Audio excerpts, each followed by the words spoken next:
welcome back to Backyard Buckets. Today we are going to be talking about how the Oklahoma City Thunder traded Serge Ibaka and got back numerous young assets and countless future draft picks. I mean, it's too many for me to count in less than 10 seconds. There also was a couple of questionable trades they made that they probably would have been better off not making. But before we get started, make sure to like and subscribe. We're trying to hit 1.5K by the end of April. So make sure you subscribe so you don't miss any new videos, any new basketball videos from the channel. Also, leave a like and comment. It'll help us out in the YouTube algorithm. With that being said, back in June of 2016, June the 23rd to be specific, the Oklahoma City Thunder traded Serge Ibaka for Victor Oladipo, Ersan Ilyasova, and Domantas Sabonis. Now, this was right at the beginning of when I started watching basketball, so I remember this, and even me at the time being 11 years old, maybe even 10, I think I was 10, looking at this and thinking, what are the Orlando Magic doing? I mean, Serge was in his prime. He was only 27 at the time, but you were giving up a 24-year-old Victor Oladipo and a 20-year-old Domantas Sabonis, as well as Ersan Ilyasova, for Serge Ibaka. And big questionable. Magic's fans didn't really like it. Serge's time in Orlando was not very extensive. They had 2,000 centers on the roster at the time, so it just wasn't a very good fit. By the way, I did get this, goodness, I can't talk, get this video idea from an Instagram account called NBA District, so make sure to go follow them. But yeah, the Thunder definitely won this first trade. Moving on, the Thunder, they went to the playoffs. Russell Westbrook balled out. Victor Oladipo played all right. I mean, they had pieces, but obviously Kevin Durant had just left, so they tried to fill out their roster a little bit more. Still had Steven Adams and company. Pretty sure they still had an Cantor, but they couldn't really make it too far into the playoffs as they went out in the first round. About 99% sure they went out in the first round. So that led them to trade for Paul George on July 6, 2017. PG wanted out of Indiana, and he only had a year left on his contract, so a lot of teams were expected to pursue him and then try to convince him to stay with the team as they just traded for him. And at the time, this is a 27-year-old Paul George, so this is still a bit young, but about to enter his prime. Paul George, a guy that would go on to have an almost MVP type of season, but he did still struggle with injuries. The Pacers got Victor Oladipo and Domantas Sabonis, and I believe the very next year in 2018, they went on to take the King to 7 games, which was the longest series for him in the East that year, and in a while at the least, dare to say. So that was a very young Indiana team that had a lot of potential, but then of course Oladipo gets hurt, and they haven't been as good since. But Domantas Sabonis this year especially has really developed into a very, very good low post scorer and can stretch it a little bit at times. So 2 years go by and the Thunder still can't get out of the first round. So Sam Presti channels his inner king of the fourth quarter, and he trades Paul George to the Clippers for Shai Gilgeous-Alexander, who was coming off of a pretty good rookie season, Danilo Gallinari, Miami's 2021 first-round pick, the Clippers' 2022 first-round pick, Miami's 2023 first-round pick, the Clippers' 2024 and 2026 first-round picks, and a 2023 and 2025 pick swap. This was July the 10th of 2019. They traded all of that for Paul George.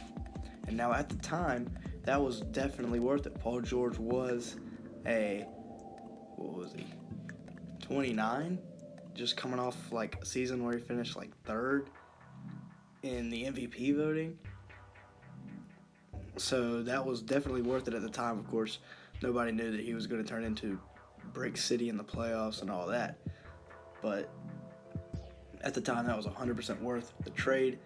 Now, they did give up their picks until 2026, which was not a very good idea. But, I mean, they got Paul George. They thought at the time it was looking like the James Harden trade kind of did now.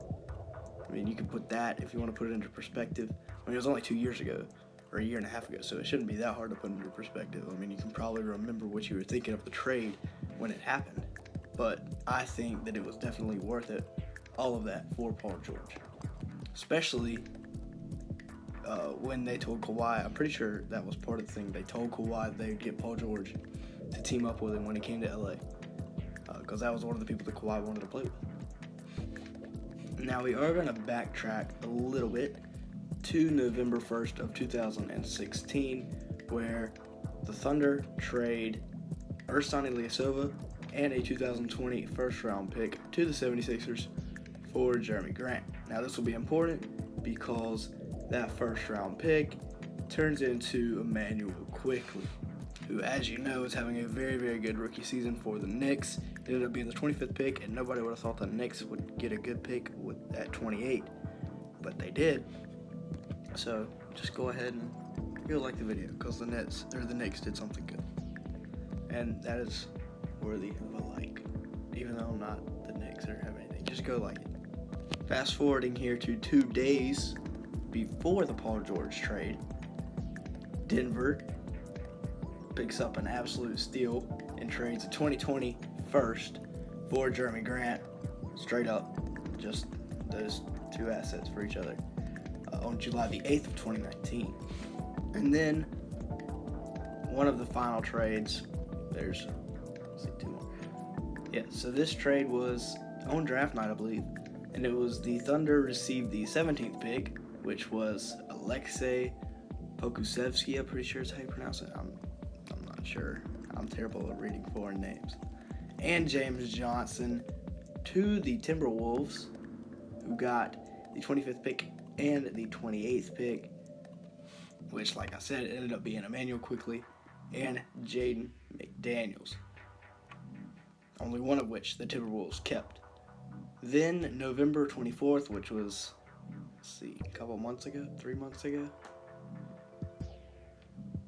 they sent James Johnson for Trevor Ariza, Justin Jackson, and either a 2023 Dallas or Miami second-round pick or a 2026 Dallas second-round pick, whichever one ends up being better between the 2023 picks.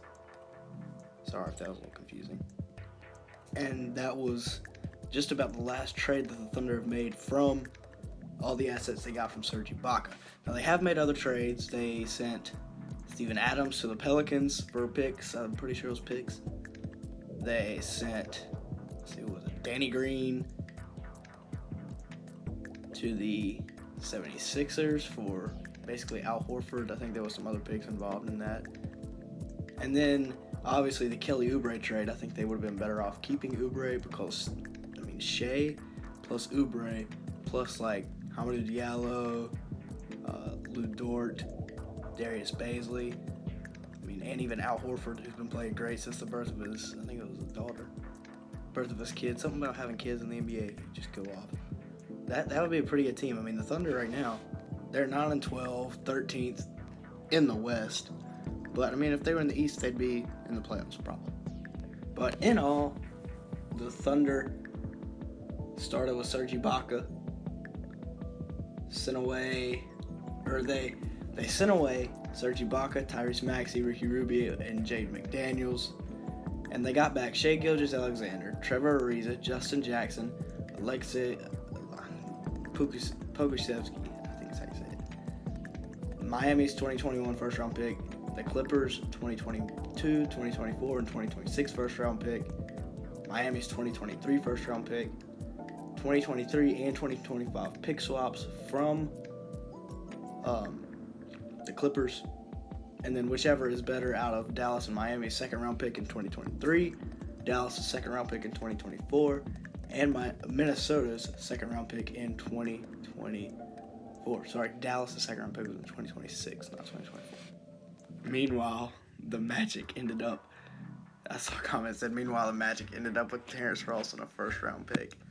So the Magic weren't exactly winners of that original trade. With that being said, that is going to be it for today's video. Whoa, hey, be quiet. I'm going to go finish watching the Duke-Carolina game. Second half's about to start. But with that being said, make sure to like and subscribe. It really helps the channel out in the YouTube algorithm. Like I said, trying to hit 1.5K by the end of April. So make sure to join the journey. Also, if you like March Madness, need some help with your March Madness picks, this is the place to be. So just subscribe, because this is the place to be if you like any type of basketball. That being said, thank you for watching.